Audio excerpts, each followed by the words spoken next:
त्यामुळे या गावचं आणि जाखण गावचं 5-6 पिढीचे नाते संबंध आहेत। मग असे धारगेश्वर दादा म्हणले कुठं कुठं संबंध आहेत। अरे ते शिंदेनं होरकरांना जमीन का दिली होती?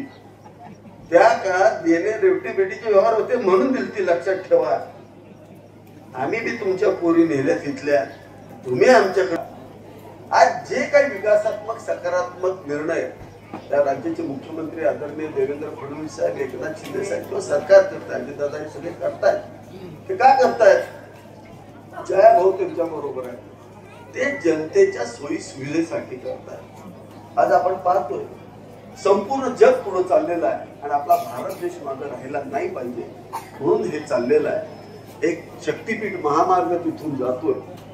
निश्चित आपण महाराज जे सांगितलेलं आहे, मी मनोज दादा आता सभागृहात आहे, आम्ही काही दिवसांमध्ये एक बैठक तिथं घेऊ आणि न्याय देण्यासाठी आदरणीय मुख्यमंत्री एकनाथ शिंदे साहेबांना विनंती करू, कारण नगरविकास खातं त्यांच्याकडे आहे, NSSRDC त्यांच्याकडे आहे। आपल्याला काय पर्याय काढता येतील तो सगळ्यात चांगला पर्याय काढण्याचं अभिवचन या ठिकाणी देतो।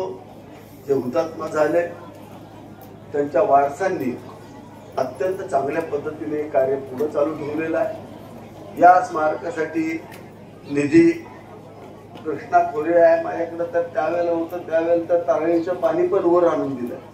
मनोज दादा डोक्यावर बसला होता म्हणून आम्ही राजकारण असू द्या बाळासाहेब, पण आम्ही शेवटच्या 6 महिन्यात आपलं केलं, पाणी तेवढं पोचवलं।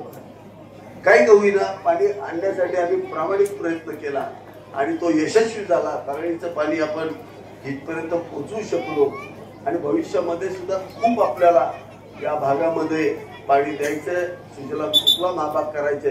पण या कार्यक्रमाच्या जमेचा मुद्दा असा आहे की राज्याच्या ग्रामविकास मंत्र्यांच्या किचन कॅबिनेट बघा, आम्हाला किंमत शून्य असते। उद्या माझ्या बायकोनं सांगितलं, हे बाबा मी तिथं गेले होते